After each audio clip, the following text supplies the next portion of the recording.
What if a snow globe didn't just show a village, but held it? When Emma returns to her late grandmother's home, she discovers a strange snow globe glowing with life, and a man in red watching her from within. Night after night, the globe pulls her into dreams that feel too vivid to ignore. As the lines between memory and reality blur, Emma uncovers a hidden legacy. She's the next keeper of a magical village trapped in time. But with that power comes a choice. One that will decide whether forgotten stories fade forever or live again. Welcome to a chilling yet heartwarming Christmas mystery that lingers long after the final page. Haunted Christmas Stories. The Keeper of the Snow Globe takes you deep into a forgotten town, an abandoned house, and a magical snow globe that holds more than just tiny lights and falling snow. It holds memories, lost people, frozen time. When Emma returns to Pine Hollow to clean out her grandmother's house, she believes she's only confronting grief. But what she finds in the attic changes everything. A snow globe that glows on its own and shows a miniature village eerily alive. Every night she dreams of that village, feeling the snow, hearing the bells, and watching a mysterious man in red who always seems to be watching her back. With each dream, she's drawn deeper into the world inside the globe. Memories that aren't hers begin to surface. A locked room is discovered, a key, a whisper, and a choice. Emma learns that her grandmother was a part of something magical, and now she must decide whether to let the past vanish or keep it alive.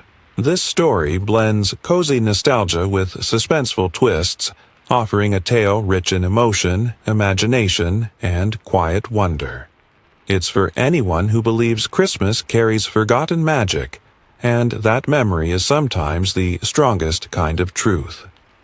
Emma stood at the edge of the driveway staring up at the old house she hadn't seen in over 10 years. The December wind cut through her coat like tiny knives, and the sky above Pine Hollow was a dull gray, heavy with the promise of more snow. She took a deep breath, the air cold in her lungs, and stepped forward. Her boots crunched across the frozen gravel. The house hadn't changed much. 2 stories tall, with fading green shutters and a sagging front porch, it looked like something pulled from the pages of an old Christmas card, except the warmth was gone. The wreath on the door was dry and brown. The porch light flickered, like it had a heartbeat of its own, and the windows were streaked with dust and time. She hadn't planned to come back, not for Christmas, not ever, but the letter from the estate lawyer had been firm. The property needed to be cleared before the end of the year. Her grandmother's things, her grandmother's memories, her grandmother's ghosts. Emma shivered. Not from the cold this time, but from the weight of it all. She unlocked the front door with a shaky hand. The key stuck at first, then turned with a loud click that echoed through the silent house. The door creaked open like it was surprised to be used. Inside, it was even colder. The smell hit her first. Old wood, mothballs, and something else. Something faint and sweet. Cinnamon. No, older than that. Like spiced tea left too long in a closed tin. She stepped into the living room. The furniture was still covered with white sheets, like forgotten ghosts trying to sleep. A thin layer of dust coated everything. Her footsteps stirred it up in lazy spirals. The old grandfather clock by the fireplace had stopped at 3:17. She didn't bother winding it. Emma dropped her bags and rubbed her gloved hands together. The heater had been turned on remotely before she arrived, but it didn't seem to be helping. The air still felt thick and unmoving, like the house was holding its breath. She made her way upstairs, her footsteps loud on the creaking floorboards. The hall was darker than she remembered, even with the lights on. The doors were all shut, lined up like silent sentinels. She paused at the last one on the left, her grandmother's room, and moved past it. At the end of the hallway, she pulled down the attic ladder. It groaned in protest, dust falling from the ceiling like slow-motion snow. Emma hesitated before climbing. She wasn't sure what she expected to find up there. Family photos, old decorations, maybe something warm to hold on to? Instead, she found the box. It was plain. Cardboard, taped at the edges, no markings. Just sitting in the far corner like it had been waiting for her. She pulled it closer, coughing as the dust rose around her. Kneeling, she peeled back the tape. Inside were Christmas decorations. Tangled lights, glass ornaments wrapped in yellowed paper, a stuffed reindeer missing one eye. And nestled in the center, wrapped in a layer of soft red velvet, was the snow globe. It was heavier than she expected. The base was silver, etched with tiny snowflakes and something that looked like writing, but worn down too much to read. Inside the glass dome was a miniature Christmas village, perfectly crafted. Tiny houses with frosted roofs, a little church, a tall tree in the center. And the snow. It wasn't floating randomly like in most globes. It swirled slowly, deliberately, as if obeying some unseen pattern. She tilted it in her hands. That's when she saw him, a small figure in a red coat standing beside the tree, hands in his pockets. Head tilted slightly upward, staring right at her. Emma blinked. She was sure he hadn't been there a second ago. She brought the globe closer to her face, eyes narrowing. The figure was so detailed. Too detailed. His coat had tiny buttons, his face not quite smiling, more like studying her. She shook the globe gently. The snow swirled again, but the man didn't move. A slow chill spread down her spine, even as the heater below finally kicked into gear. Emma glanced over her shoulder at the attic stairs. The silence in the house had changed. It no longer felt like emptiness. It felt like watching, like waiting. She wrapped the globe in the velvet again and carried it down to the living room. She placed it on the windowsill, unsure why, but it felt right, like it belonged there. Then she made herself some tea, sat on the couch, and tried to convince herself that what she saw was just a trick of the light, or fatigue, or grief. But as the snow began to fall outside and the wind howled against the glass, she couldn't help glancing back at the globe. The man was still there. And now, he was closer to the edge of the village, almost like he was moving. Toward her. The wind screamed against the windows that night, but it wasn't what woke Emma. She sat up in bed, her breath visible in the air, the room unusually cold. Her blanket was tangled around her legs, and her skin tingled with the strange sensation of having been touched. Not roughly, not violently. Just lightly, as if someone had brushed a finger down her cheek while she slept. She listened. Silence. Then, a soft hum, faint and far away like music playing from an old radio in another room. She couldn't quite place the tune, but it was familiar. A lullaby? A carol? It faded as quickly as it had come, like a memory slipping through her fingers. Emma got out of bed, pulled on her thick sweater, and tiptoed barefoot down the stairs. The house was dark, save for the weak glow from the street lamp outside. And yet, when she stepped into the living room, she froze. The snow globe was lit from within. A soft, golden light pulsed through the tiny village inside, as if each miniature home had come alive. Emma hadn't touched it since placing it on the windowsill earlier that day. She hadn't added batteries, hadn't wound anything up. She moved closer. The light flickered gently, warm, inviting. Inside, the village looked different now. There were more details she hadn't noticed before, wisps of smoke rising from chimneys, footprints in the snow leading from door to door, tiny garlands hanging from rooftops. She leaned in until her forehead nearly touched the glass, and she heard it again. The music. Clearer now. It was a soft piano melody, echoing from a distant church tower. Somewhere, deep within the snowy lanes of the miniature world, someone was playing a Christmas song. Emma couldn't breathe. Her eyes darted through the tiny streets until they landed on the figure in red. He was no longer beside the tree. Now he stood in front of one of the houses, right at the edge of the village, facing outward, facing her. Emma stumbled back, heart pounding. The snow inside the globe began to fall again, slow and steady, but it didn't drift like plastic flakes. These flakes were too fine, too real. They floated down like fresh powder, collecting softly on rooftops and walkways. She picked up the globe with trembling hands. It felt warm now, like it had been sitting in sunlight. Her thumb brushed the base again, tracing the faint, unreadable inscription. Suddenly, a sharp pain stabbed behind her eyes. Emma gasped and dropped the globe onto the couch cushion. It didn't break, but the moment it left her hands, the warmth vanished, and so did the light. The village went dark. Everything inside froze once more. No footprints, no music, no glowing windows. Only silence. Only stillness. Only that man. Back at the tree. Emma sat on the couch for a long time, staring at the globe, trying to make sense of it. Dreams could explain things. Hallucinations. Maybe she had a fever. Or maybe the house was messing with her mind.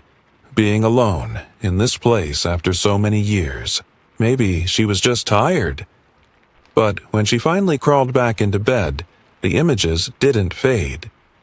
She dreamed again. Only this time, it wasn't vague or distant. She was there. In the village. She stood beneath a tall fir tree in the center of the square, snow falling around her in perfect silence. The sky above was a deep indigo, stars glowing like pearls. Lights flickered in every window. The smell of cinnamon and pine filled the air. And in the distance, bells chimed. A slow, haunting melody that wrapped itself around her heart like a memory she couldn't name. She turned in a slow circle. The people in the village walked by her without looking up, smiling, laughing, carrying parcels wrapped in red ribbons. Children tossed snowballs near a glowing lamppost. A horse-drawn sleigh clattered down the cobblestone road. It felt real. More real than any dream she'd ever had. Emma held out her hand. Snowflakes landed on her palm and melted. Suddenly, she saw him, the man in the red coat. He stood on the opposite side of the square, partially hidden by shadows. He was watching her again. Emma tried to move toward him, but her feet wouldn't budge. It was as if the ground itself had turned to glass beneath her. The man raised one hand and pointed behind her. She turned and froze. A girl stood near the church doors wearing a light blue coat and red mittens. She was holding a stuffed reindeer, one eye missing. Emma's breath caught in her throat. It was her, or rather, the version of her from long ago. 8 years old, Christmas Eve. The last Christmas she spent with her parents before the accident. That same coat, that same toy. That same half-lost, quiet sadness in her eyes. The girl looked up and saw her. Their eyes met. The world shattered. Emma awoke with a jolt, drenched in sweat. Her heart raced like it was trying to outrun something unseen. It was still night. Still dark. But she wasn't cold anymore. She glanced at the windowsill. The snow globe glowed softly again. Inside, she could just make out a tiny figure in a blue coat, standing in front of the church, right next to the man in red. He was no longer alone, and neither was she. Emma didn't sleep the next night. She tried. She curled up under layers of blankets, closed her eyes and counted backward from 100, again and again. But every time her thoughts wandered, they wandered there, back to the village, back to the snow globe, back to the man in red who watched her from inside a world that wasn't supposed to exist. By 4 a.m., she gave up, wrapped in a wool shawl, and clutching a half-empty mug of cold tea, she sat on the living room floor in front of the windowsill, staring at the snow globe like it might blink. It didn't. It just sat there, innocent and silent, as if it hadn't changed her life forever in the span of 2 nights. The village inside remained still. No music, no footprints. The sky above it painted in permanent dusk. The tiny figure of the man in the red coat was frozen once more beside the church, his back to her, his head turned slightly like he'd heard something and was waiting for it to happen again. Emma couldn't take her eyes off him. She didn't know why, but she was certain of one thing. He knew her. By morning, she was too restless to stay inside. She needed answers, even if she didn't know what questions she was asking. So, she put on her coat, stuffed the snow globe carefully into a padded tote bag, and made her way to the only place in town that might know something about it. Callahan's Antiques. The bell above the door jingled as she stepped inside. The warmth and smell of old wood, lemon polish, and faded time wrapped around her like a blanket. The store was cluttered, every surface covered in trinkets, clocks, porcelain dolls, with glassy eyes and Christmas ornaments from decades past. Somewhere in the back, a phonograph played scratchy jazz. Mr. Callahan appeared from behind a tall stack of books. He was wiry, with thick white hair that stuck out in all directions and glasses that sat low on his nose. "Well, I'll be," he said, peering at her. "Emma Greaves as I live and breathe." She blinked. "You remember me?" Hard to forget a girl who once tried to trade her granddad's war medals for a snow globe shaped like a penguin. Emma smiled despite herself. "That sounds about right. What brings you back to Pine Hollow? Thought your family moved away after everything." His voice trailed off, gently, respectfully. Emma set the tote bag on the counter. "I'm clearing out my grandmother's house." Mr. Callahan nodded slowly. "Sad to hear about her passing. She was a lovely woman. Loved Christmas more than anyone I've ever met." "I found something," Emma said, carefully lifting the snow globe and placing it on the counter. "In the attic. I was hoping you might know something about it." The moment Mr. Callahan saw the globe, his entire expression changed. His eyes widened. His mouth pressed into a thin line. He reached for it slowly, with a kind of reverence, like it was something sacred or cursed. "Where did you say you found this?" he asked, voice suddenly hushed. "In a box." It was wrapped in red velvet. He didn't respond right away. He turned the globe slowly in his hands, studying the silver base, the glass dome, the etched snowflakes and faded inscription. "This," he said finally, "isn't just any snow globe." "I kind of figured that out," Emma said. Mr. Callahan looked up at her, his expression solemn. "This was made by a man named Harold Finch. He was a craftsman, brilliant, eccentric, lived here in Pine Hollow back in the 60s, said he was building something that could preserve memories, not just display them, hold them." Emma stared at him. "What do you mean, hold them?" Harold believed memories had weight, energy. He thought if you could build the right container, you could capture a moment in time and revisit it, like a snow globe. But instead of shaking it and seeing plastic snow, you'd see a piece of the past, living, breathing. She shivered. That sounds like science fiction.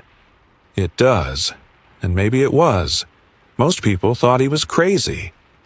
Then, on Christmas Eve 1968, he vanished, left his house, never came back. No note, no footprints, just gone. Mr. Callahan leaned in. He was last seen carrying a globe. This globe. Emma's mouth went dry. But how would it end up in my grandmother's attic? Callahan shrugged. That's the mystery, isn't it? Your grandmother may have known Harold. She never mentioned it. No, Emma said slowly. But there was always something about her. Like she remembered things that hadn't happened yet, or knew what I was feeling before I even said it. She may have been its keeper. Every generation needs one, he said cryptically. Emma blinked. What do you mean? He hesitated. Do you want the truth or the comfortable version? The truth, she said, her voice firm. Mr. Callahan adjusted his glasses, eyes sharp. Now, the man in the red coat you keep seeing inside this globe, he's not just part of the scenery. He's real, or at least he was, and if he's moving, if he's interacting with the environment, then that means the globe has reactivated, which means it's connected to you now. Emma felt her heart skip. Why me? That I don't know. But these globes, if there are more, don't wake up for just anyone. They find people who need to remember, or need to see what was forgotten. She glanced down at the globe. The man in red was visible again. This time, he stood beneath a flickering street lamp, still watching her, still waiting. As Emma stepped back out into the cold with the snow globe tucked tightly under her arm, she couldn't shake the feeling that something had shifted. That her life had tilted ever so slightly into something else. Something deeper. She turned down Main Street, but it no longer felt like the town she grew up in. It felt layered, like a painting with too many shadows beneath its colors. Somewhere inside her, a memory stirred. Not a thought, a feeling, of bells in the distance, of a man in red, of a voice whispering her name in the snow. That night, Emma didn't fight the sleep. She welcomed it. She lay in her grandmother's bed, the same brass-framed one where she'd listened to bedtime stories as a child, and clutched the snow globe in both hands, the velvet cloth folded carefully beneath it. She didn't turn on the heater. She didn't draw the curtains. She let the cold creep in through the windows, let the house breathe its secrets into her bones. And when her eyes finally closed, it didn't feel like falling asleep.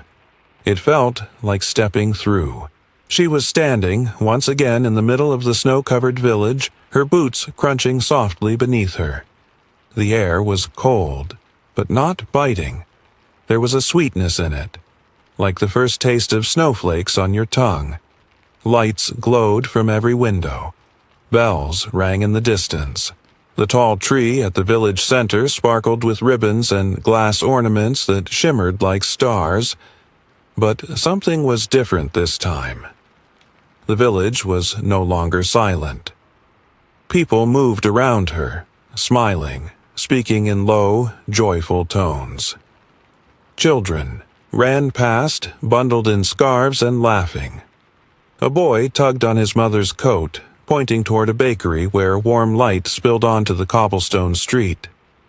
Emma turned in place slowly, her heart racing. Not with fear, but something else, something warmer. Recognition. She had never been here, and yet she knew this place. She knew the crack in the church's stained glass window. She knew the smell drifting from the bakery, molasses and orange zest.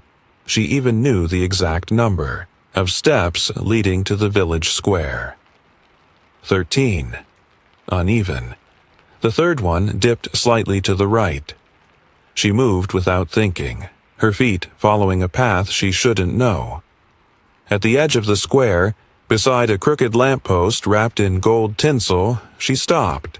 There, sitting on a wooden bench dusted with snow, was the girl again.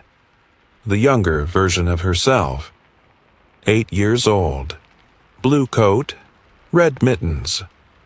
And in her lap, the stuffed reindeer with one eye missing. Her face was drawn, eyes wide and uncertain, not quite scared, just lost. Emma took a step closer, but the girl didn't react. She was looking past her, toward the church, toward him. The man in the red coat stood there, just beyond the edge of the light, still, tall, his face shadowed by the brim of his hat, but Emma could feel it. He wasn't watching the child anymore. He was watching her, and in that moment, a flicker of memory, one that didn't belong to her, slipped quietly into her mind. The image was sharp, vivid. A young woman, early 20s, running through the village in the dark. Not Emma, someone else. Her coat flapped behind her. Her breath came in bursts. She kept glancing over her shoulder, as though something unseen was chasing her. She clutched something to her chest. A snow globe. The same one. She reached the base of the church steps and fell to her knees, burying the globe beneath the snow with trembling hands. Then she whispered something, words Emma couldn't hear, and vanished into the night. Gone. Just like that. The memory snapped back like a rubber band. Emma gasped and fell to one knee, gripping the edge of the bench. The child version of herself was gone. So was the bench. So was the lamppost. The village had emptied in a blink. Now there were only shadows, and the sound of footsteps behind her. She turned slowly. The man in red was no longer far away. He stood, 3 feet from her, close enough that she could see the fine detail of his coat, the snowflakes embroidered along the hem, the old brass buttons dulled by time. His eyes were the color of iron, cold, but not cruel. He looked at her like a man, seeing a ghost. "Emma," he said. His voice was deep, smooth, and laced with something ancient. Sadness? Nostalgia? She couldn't speak. "You're not supposed to be here yet," he said, as if the fact surprised him. She found her voice. "Who are you?" He tilted his head as if he was trying to remember. "I'm the keeper," he said. Or, "I was." The keeper of what? He gestured to the village. This place, these people, these memories. I held them when no one else would, when the world forgot them. Emma stared at him. "Are you saying this place is real?" "Real. Enough," he said. "Real to those who remember it." She looked around again. "But I don't remember it. I've never been here." He looked at her for a long time before answering. "Not you," he said softly. "But someone in you does. Your grandmother, maybe. Or someone even further back. Some memories get passed down like heirlooms. Not through blood, through need." Emma felt like the snow beneath her boots had turned to ice. "So why am I seeing this now?" "Because it's waking up again. The globe, the village, me. And that only happens when something's about to be forgotten forever." She swallowed. "What happens if it is forgotten?" His expression darkened. "Then it disappears. The whole village. Every person in it. Every story. Like it never existed." The church bell began to toll, slow and solemn. Emma turned toward the sound. When she looked back, the man in red was already walking away, his figure fading into the falling snow. "Wait!" she called. "What am I supposed to do?" He didn't stop, but his voice drifted back to her through the snow. "Remember." Emma sat bolt upright in bed, drenched in sweat despite the chill. Her hands trembled as they searched for the globe on the nightstand. There it was. Still. Cold. Silent. But something had changed. A new figure stood in the village now, not the man in red. Her grandmother. Young. Smiling. Holding a snow globe of her own. The morning after her dream, or vision, or whatever it was, Emma couldn't sit still. She wandered the house like she was pacing the edge of something too vast to name. Every creak of the floorboards felt louder, like the house was trying to speak to her in its own quiet, ancient language. She found herself back in the attic by late afternoon, flashlight in hand, scanning through boxes and trunks she hadn't touched yet.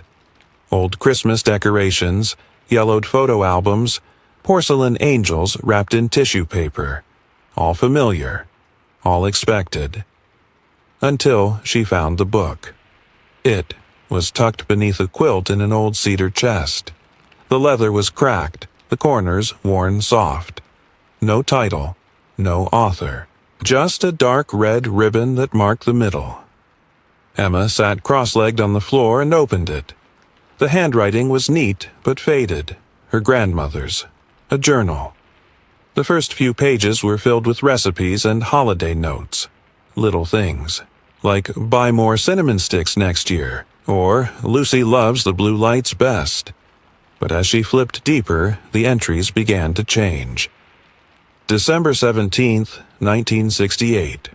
He visited again last night. The man in the red coat. He stood by the tree and watched from a distance. I think he's trying to tell me something, but I can't quite hear it yet. I'm afraid to look too closely. Afraid of what I'll remember. December 21st, 1968. The snow globe is glowing again, just like it did when I was a girl. I thought I'd imagined it all, thought it was part of my grief. But now I'm sure it's real. The village is real, and someone else will have to keep it safe someday. Emma stared at the words, her pulse quickening. It wasn't her imagination. Her grandmother had seen the man in red too, had been a part of the village, had been the keeper before her.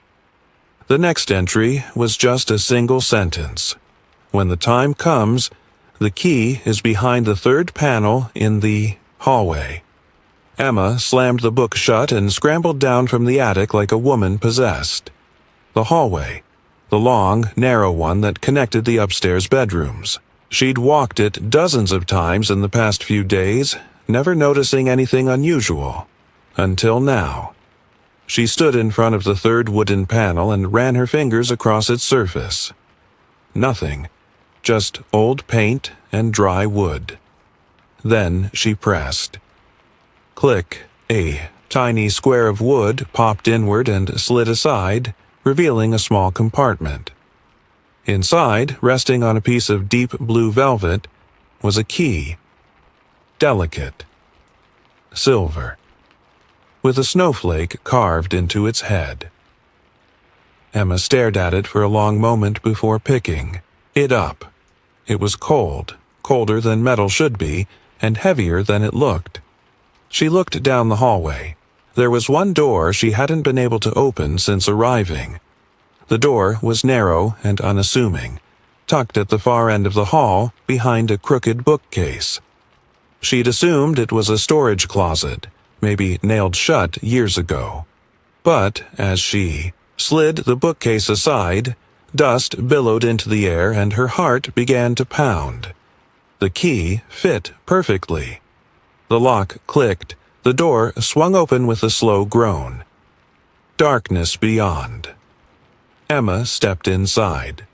The room was round, with no windows and a high, domed ceiling. The walls were lined with shelves, each packed with small objects. Snow globes, but not just snow globes. Tiny figurines, wind-up toys, music boxes, all arranged with care, like a museum hidden from time. But in the center of the room stood a single pedestal, and on it another snow globe. This one was different. larger, heavier. Its base was black, not silver, and inside there was nothing. No village, no church, no man in red. Just swirling snow trapped in endless motion like a blizzard frozen in glass. Emma approached slowly, drawn to it by some unseen force. The air around the pedestal was colder than the rest of the room, and her breath fogged as she exhaled. She placed her hand on the globe, and everything went silent. Not quiet. Silent, as if the world had paused to listen. Then the snow inside the globe stopped. It settled, and shapes began to appear. A house. A tree. A girl. Her Emma staggered back. This wasn't the village she'd seen before. This was her own grandmother's house. Her bedroom window. The old tire swing. The front steps. All of it rendered in miniature, slowly building itself before her eyes. She reached out again, mesmerized. A whisper brushed against her ear. "Don't forget." She spun around. Nothing but shadows. The whisper came again, this time from inside her own mind. "Don't forget who you are." The black globe pulsed with faint light. Emma looked into it and saw herself, but not just her reflection. A memory. She was 10.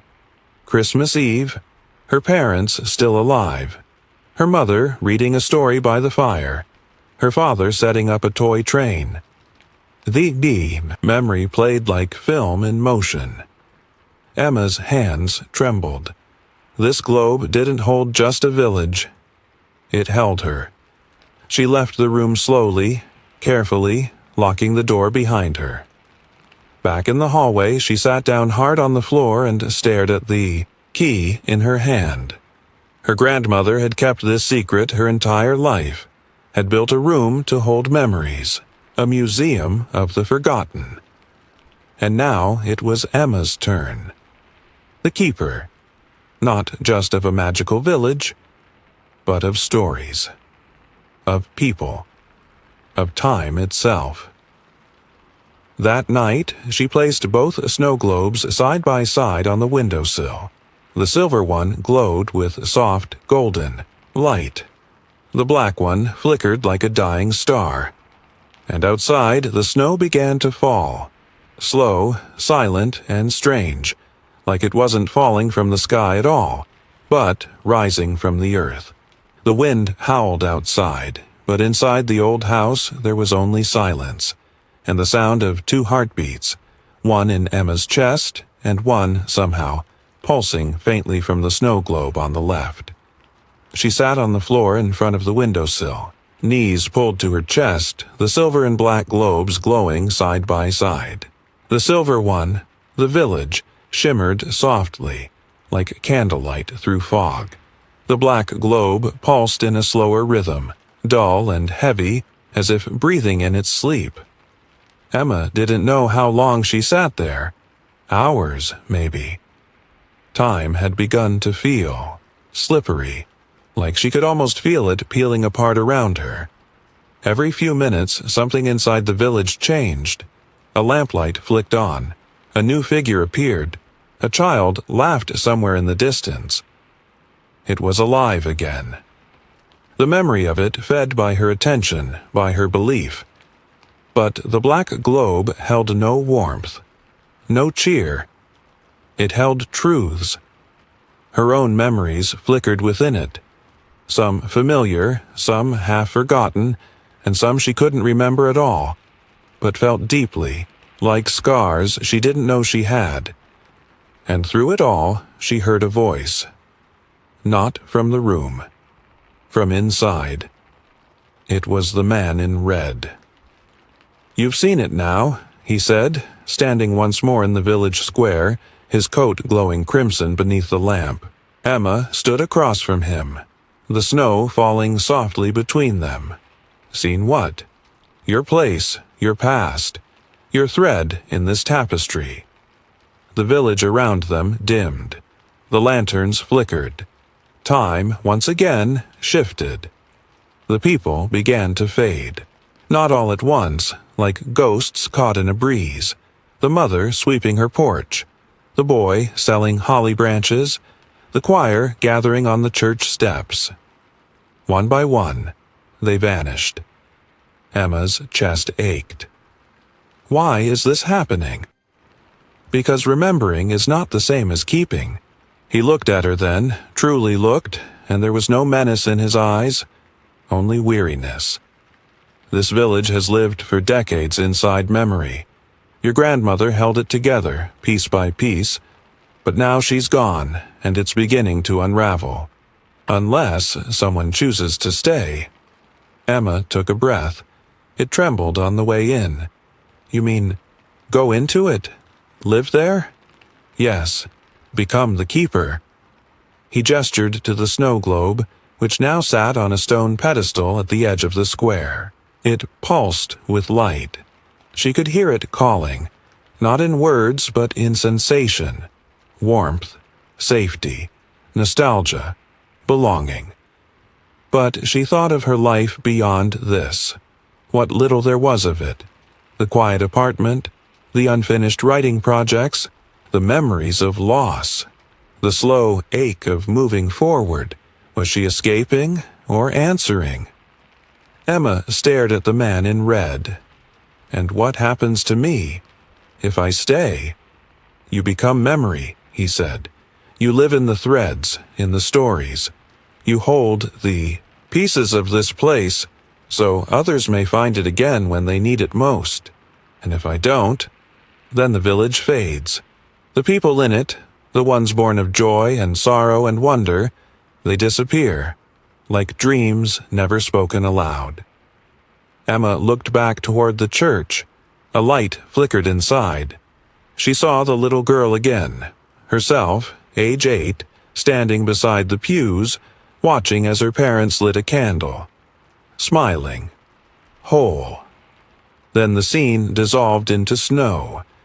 She awoke back in her grandmother's living room, gasping. Both globes glowed, brightly now, but something had changed. A third object sat between them. A bell, tiny, brass, polished, with a velvet ribbon tied to the handle. Emma picked it up, and a memory, not hers, poured through her like a tidal wave. A child lost in a storm, clutching the bell. A grandmother's voice singing from a village square. A man in red, whispering a name into the snow. Her name. The house creaked around her. The clock struck midnight. Christmas Day. It was time. Emma stood. She walked to the mantel where an old photo of her grandmother sat in a dusty frame. She picked it up, held it close. I get it now, she whispered. You weren't just holding on, you were holding them. She turned to the snow globes. To the choice. Stay and become the keeper, or walk away and let the memory slip into the dark. Emma reached for the silver globe. Then she stopped. Her hand moved instead to the black one, the one that held her. She placed her palm against it. The snow inside paused, and a door appeared, a real one. Right in the middle of the living room, standing where nothing had been a moment before. Wooden, arched, with a snowflake carved into its center. The handle was cold in her hand. She looked back once. The house, the couch, the dust, the quiet grief of years spent alone. And then she opened the door and stepped through. The door closed with a whisper of wind. The snow globes dimmed. The bell on the windowsill rang once, clear, bright. Then silence. Outside, the snow fell gently, and inside the globe on the windowsill, in the middle of the village square, a new figure, appeared. A woman in a green coat, standing beside the man in red. The new keeper. Emma. It felt like stepping through snowfall that hung still in the air. each flake suspended, shimmering with its own tiny memory. Emma didn't fall. She didn't drift. She arrived. One moment, she was in her grandmother's living room, her hand on the black snow globe. The next, she was standing at the edge of the village square, her boots crunching lightly in the snow. But it wasn't just snow. It was soft memory underfoot. Frosted remnants of laughter, tears, promises, and stories that hadn't been told in decades. It sparkled beneath her steps like a pathway leading into something sacred. The air smelled of cinnamon and pine, with a whisper of fireplace smoke drifting on the wind. Warm light spilled from the windows of cottages that lined the streets, casting long, golden shadows. The bells of the church tower chimed in the distance, not a song, but a signal. She was here. The village knew, the people knew, and so did he. The man in red waited for her in the square, standing beside the tall fir tree at its center. He no longer looked like a stranger watching from a distance. He looked like someone welcoming an old friend home. Emma approached slowly, her breath rising in the cold air, her heart steady now. The fear was gone. The confusion had faded. All that remained was the strange and beautiful ache of understanding. "I made the choice," she said softly. "You did," he replied, smiling for the first time. "And now, everything changes." He stepped aside, revealing a bench carved from wood, the back shaped like a sleigh. Emma sat, and he joined her. Together, they looked out across the square as the village stirred to life. Children darted between houses, dragging wooden sleds behind them. A woman in a green scarf waved from the bakery window, flour smudged across her cheek. The sound of distant carols floated through the air, not loud, but clear, as if the village itself had a heartbeat. Emma turned to him. "Is it always like this?" He shook his head. "It was, once, then it wasn't. But now, with you, it will be again."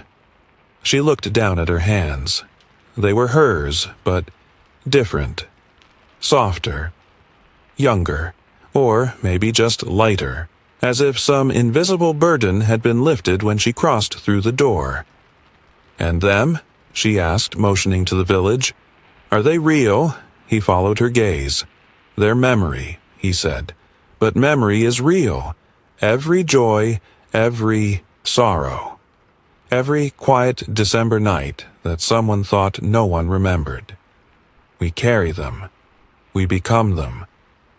Emma nodded slowly, her eyes tracing the edge of the church roof where snow had started to settle again. A robin landed on the steeple and puffed its feathers. She could feel it. Everything. The shape of the village, the flow of time within it, the stories tied to every lamp-post and cobblestone. She didn't just remember the place now. She was the place. The keeper. Days passed, though not in the way the world outside would understand. Time here unfolded like snowflakes, soft, unique, ephemeral. Some days lasted minutes.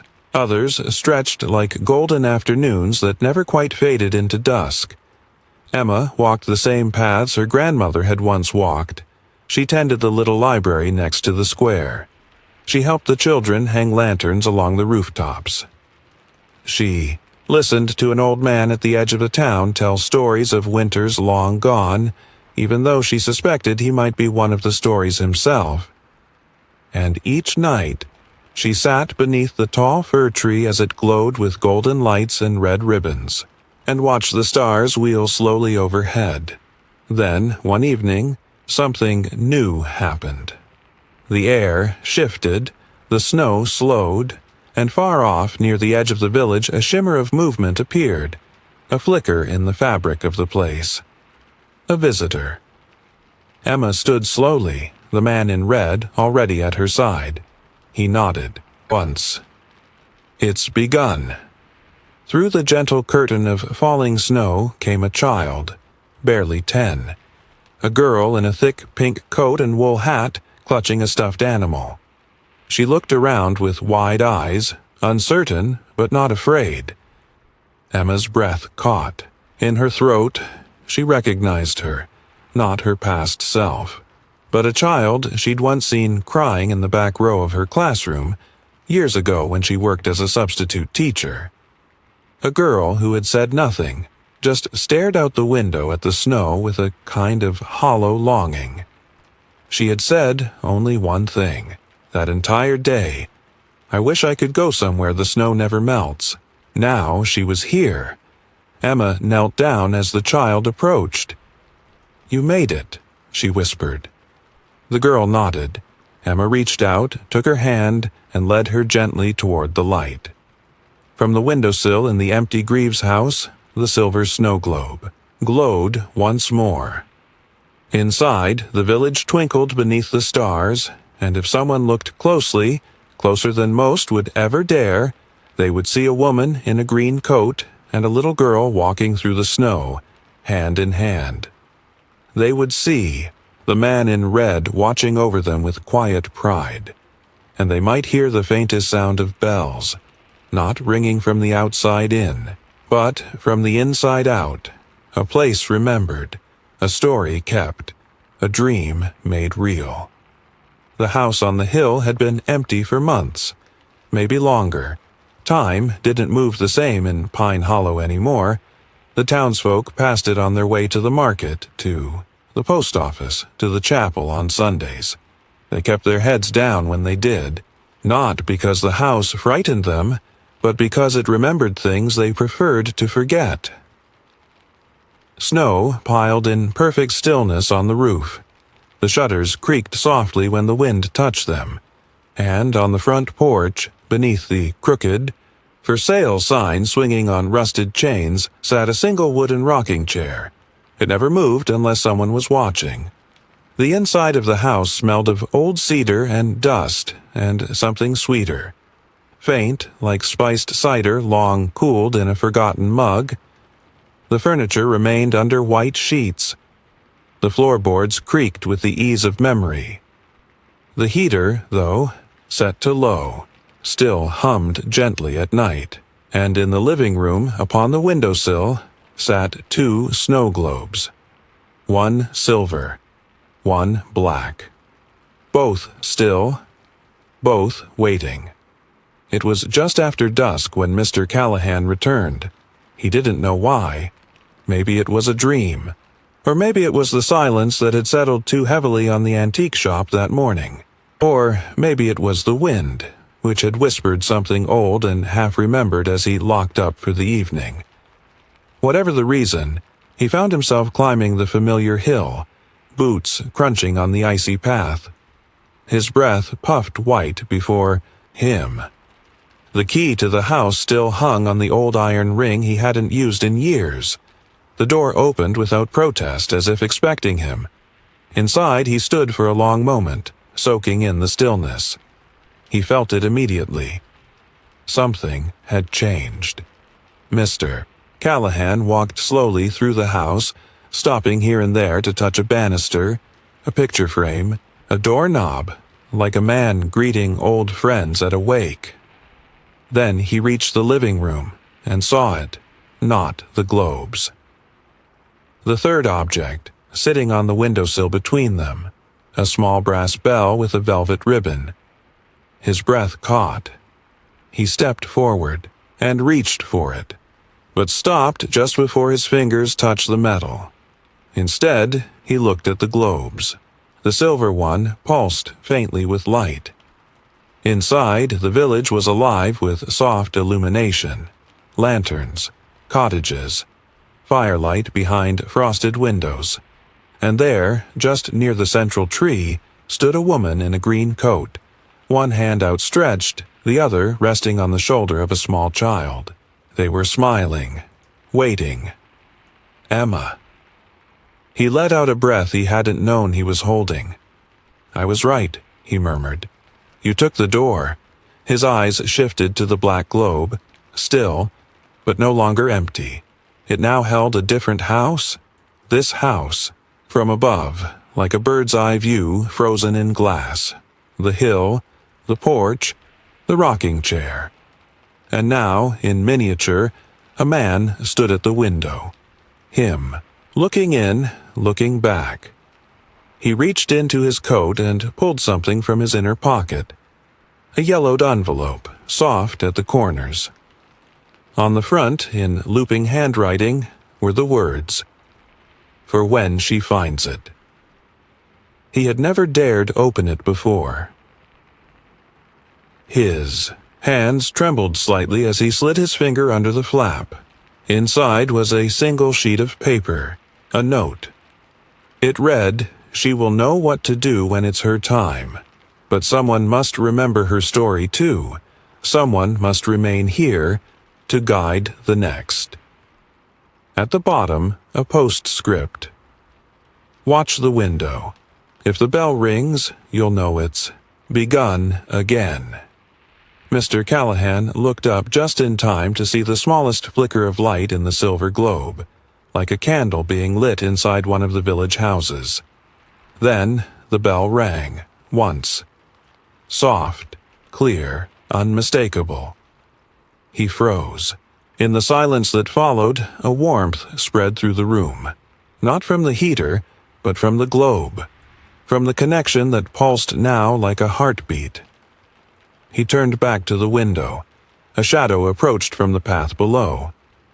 A figure. Small, cautious, wrapped in a too large coat and dragging a suitcase behind her. A girl. 12, maybe 13. She reached the porch and hesitated. Her breath fogged the glass. Mr. Callahan stepped closer, placed a gentle hand on the window pane. On the other side, the girl raised her hand too. Their palms nearly touched, divided only by the thin, cold glass. He smiled. "Come in, child," he whispered. "She's waiting." In the globe, beneath the tall fir tree, the woman in green looked up and smiled. The village would not be forgotten. Not today. Not ever. If you love suspenseful stories with heart, memory, and just the right touch of the supernatural, this one's for you. Grab your headphones, hit play, and lose yourself in a snow globe you'll never forget. Don't forget to like, comment, and subscribe for more hauntingly beautiful tales. Share your favorite moment or theory in the comments. We read them all.